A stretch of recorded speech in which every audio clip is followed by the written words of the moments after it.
Assalamu alaikum students of class 4. I hope that all of you are fine and safe and are doing your work regularly. So student, today we are going to start our new chapter number 3, NNC and 5. So student, NNC से तो आपको idea हो गया होगा कि ये किसी character का नाम है, लेकिन 5 क्या है, क्या कौन सी 5 चीज़ें हैं, क्या नाम है, ये एक सस्पेंस है जो कि रीडिंग पढ़ेंगे तो आपको पता चलेगा। ठीक है, चलें सबसे पहले हम क्या करेंगे, पेज पे आज की डेट मेंशन करेंगे। क्या डेट है आज? 26/3/21 डेट लगा ली। चलें पहले हम अपनी वर्ड सुनो की रीडिंग करते हैं। पहला वर्ड है हमारा चार्मिंग। चार्मिंग का मतलब होता है वेरी प्लेजेंट और अट्रैक्टिव, बहुत ही खूबसूरत और दिलकश। सेकंड वर्ड है डेलिकेसीज। डेलिकेसीज का मतलब होता है स्मॉल टेस्टी और रेयर फूड, यानी कि बहुत ही छोटा थोड़ा लजीज खाने को कहते हैं डेलिकेसीज। ठीक है, उसके बाद है फ्यूरियस। फ्यूरियस का मतलब होता है वेरी एंग्री, यानी कि बहुत गुस्से में आ जाना। Next is glum. ग्लम का मतलब होता है सैड, उदास। उसके बाद है स्काउल। स्काउल का मतलब होता है एन एंग्री एक्सप्रेशन, यानी गुस्से का फेस पे कोई तासुर देना। ठीक है, उसके बाद है स्करिंग। स्करिंग का मतलब होता है moving हरिडली with quick short steps, यानी कि छोटे छोटे कदम के साथ तेज तेज चलना। ठीक है, उसके बाद है ट्रिकस्टर। ट्रिकस्टर का मतलब होता है मिस्चीवियस करेक्टर, यानी कि अजीबो गरीब सा करेक्टर या इंसान। ठीक है, चलिए इसकी हम रीडिंग करते हैं। आज हमने पेज नंबर 26 और 27 की रीडिंग करनी है। Let's start it. Once upon a time long ago there lived a creature called Anansi. एक दफ़ा का जिक्र है, बहुत वक्त पहले एक जो है वो करेक्टर, एक मखलूक रहती थी जिसका नाम था Anansi. Some time Anansi was a spider. कभी कभार एनएनसी जो थी वो मकड़ी बन जाती। Sometimes he was a man. कभी कभी वो एक आदमी बन जाता है। Other time he was a strange mix of two. कभी कभी इन दोनों से मिलते जुलती कोई चीज़, यानी कि कभी कभी वो मकड़ी होता, कभी इंसान। कभी मकड़ी और इंसान दोनों का एक अजीबो गरीब सा structure. NNC was a trick trickster and he was having a difficult time. NNC जो था वो बहुत ही अजीबो गरीब सी मखलूक थी और वो जो था वो बहुत ही मुश्किल वक्त गुजार रहा था। He had no money to buy food for his family. उसके बाद उसके पास अपने ख़ानदान के लिए खाने खरीदने के लिए कोई पैसे नहीं थे। As he walked around the village. एक दफ़ा वो गांव में घूम रहा था। अर्ली वन मॉर्निंग, एक बहुत ही सुबह सवेरे। He had a scowl on his face and a growl in his stomach. उसके चेहरे पर जो थी वो एक गुस्से की तेवरी चढ़ाई हुई थी उसने, और उसके स्टमक में, उसके मैदे में आवाज़ें आ रही थी क्योंकि उसका स्टमक खाली था। ठीक है, passing by a neighbour's house. एक हमसाए के घर के पास से गुजरते हुए Anansi heard something that pleased him. Anansi ने ऐसा कुछ सुना जिससे वो खुश हो गया। The neighbour was an old witch. जो नेबर यानी जिसका हमसाया था वो कौन थी? एक बूढ़ी चुड़ैल थी। शी, या चुड़ैल भी कह सकते हैं, जादूगरनी भी कह सकते हैं, हम जादूगरनी बोल देते हैं। She was an angry unpleasant which who became furious whenever anyone said her name। ये जो विच थी, जादूगरनी थी, ये बहुत ही गुस्सा करती थी और बिल्कुल भी खूबसूरत नहीं थी, यानी बदसूरत जादूगरनी थी और बहुत ही गुस्से में आ जाती जब भी कोई उसका नाम लेता। शी हेटेड हर नेम, क्योंकि उसे अपने नाम से नफरत थी। All her life people had laughed और look surprise when they heard what her name was. सारी उम्र लोग जो थे वो उसके नाम पर हंसते और हैरान होते कि ये किस तरह का नाम है। Can you guess what her name was? क्या आप अंदाज़ा लगा सकते हैं कि उसका क्या नाम था? It was 5। उसका क्या नाम था? 5। तो पता चल गया कि हमारे यूनिट का नेम जो 5 था वो किसका नाम था? दरअसल एक ओल्ड विच का नाम था। ठीक है, NNC peaked through a gap in the which fence.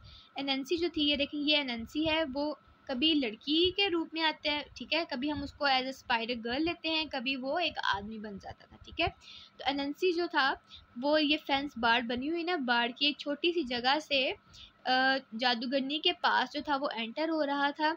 She was stirring her big cooking pot. वो अपने बड़े बर्तन को हिला रही थी। Come on next page.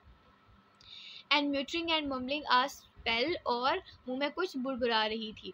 The smoke and spark were blue and green, और उसमें से जो धुआं निकल रहा था वो कभी वो ब्लू होता, कभी वो ग्रीन होता. So Anansi knew she was cooking up some big magic. तो अनंसी को पता चल गया कि वो जो है वो कोई बहुत बड़ा जादू जो है वो बना रही है. Suddenly she snatched up her staff and started to pound it on the ground as she walked around the pot.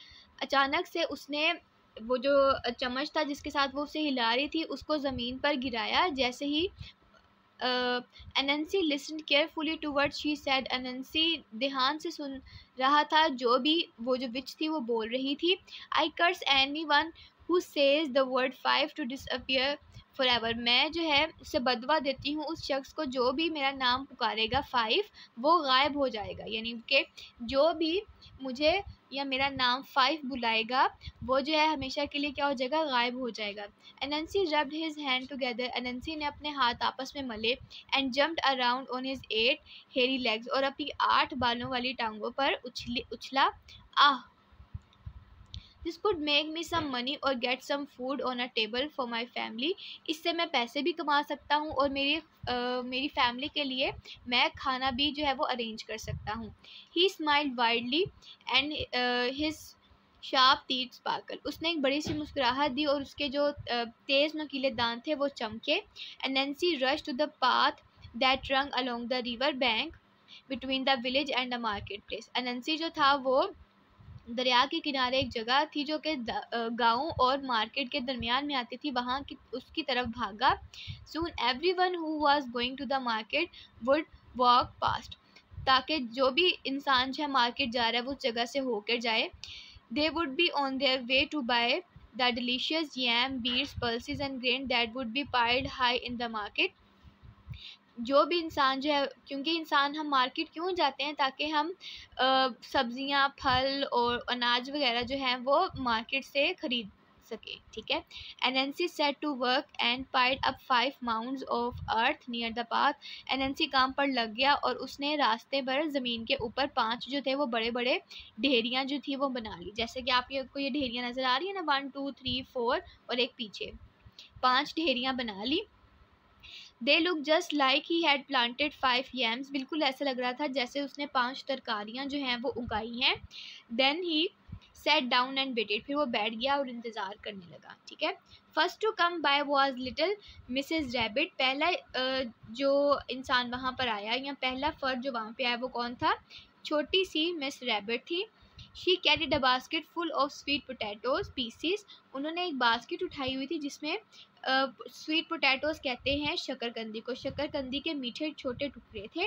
And walk slowly because it was heavy. और बहुत आहिस्ता आहिस्ता वो चल रही थी क्योंकि वो बास्केट जो थी वो बहुत हैवी थी. ठीक है. Anansi stepped forward and smiled. Anansi जो था वो आगे बढ़ा और मुस्कुराया. That look big like a big weight. ऐसा लग रहा है कि ये बहुत भारी है. Please rest a while. मेहरबानी फरमाकर थोड़ी वक्त के लिए आराम कर लें. And help me. और मेरी मदद कर दें. I don't know how to count. मुझे नहीं पता कि इनको कैसे गिनूँ. So I can not tell how many yams I have planted. इसलिए मुझे नहीं पता चल रहा कि मैंने कितने यम्स जो हैं वो उगाए हैं. Miss Rabbit was kind. Miss Rabbit बहुत अच्छी थी. So she stopped. इसलिए वह रुक गई. She put down her basket. उन्होंने अपनी बास्केट नीचे रखी. And hopped along the row. और कितार में खड़ी हो गई. काउंटिंग 1 2 3 4 5. और उन्होंने 1 2 3 4 5 जो था वो काउंट करना शुरू कर दिया. इन अ फ्लैश. एक ही धमाकेदार रोशनी में एंड अ बैंग आवाज़ में Mrs rabbit disappear. Mrs rabbit disappear हो गई यानी कि गायब हो गई. स्टूडेंट ऐसा कैसे हुआ, ऐसा क्यों हुआ, वो क्यों गायब हो गई? क्योंकि विच जो थी उसने बदवा दी थी ना कि इस दुनिया में जो भी मेरा नाम यानी कि पुकारेगा, क्या नाम था उसका? 5. वो हमेशा के लिए क्या हो जाएगा? गायब हो जाएगा. तो देखें अनंसी ने जो थी वो एक प्लान बनाया. उसने मिस रैबिट को कहा कि मेरे ये काउंट करें कितने मैंने यम्स जो हैं वो उगाए. जैसे ही मिस रैबिट ने काउंट किया और उन्होंने 5 वर्ड बोला, एक रोशनी के साथ, एक झटके के साथ वो मिस रैबिट जो थी वो गायब हो गई. कितना बुरा हुआ उनके साथ. NNC gobbled down the whole basket of sweet potato in a second. NNC ने कुछ ही सेकंडों में वो पूरी जो शकरकंदी की बास्केट थी वो एक ही झटके में सारी खा ली. He licked his लिप्स, उसने अपने होंठ साफ किए and sat down again to wait, और दोबारा इंतज़ार के लिए बैठ गई। तो स्टूडेंट ऑफ क्लास 4, आज हम यहाँ तक रीडिंग करेंगे, तो यहाँ तक आप आज की डेट लगा लें। इंशाल्लाह नेक्स्ट रीडिंग हम इसकी नेक्स्ट वीडियो में करेंगे। आई होप आपको आज का लेसन जो है वो इंटरेस्टिंग लगा हो। इसकी आपने करेक्ट प्रोनाउंसिएशन के साथ रीडिंग करनी है, मुश्किल वर्ड्स देखने हैं, उनको कैसे बोलना है, उनके क्या मीनिंग है, ये सब आपने इस रीडिंग में करना है। इंशाल्लाह नेक्स्ट लेक्चर में हम इसकी बाकी की रीडिंग कर लेंगे।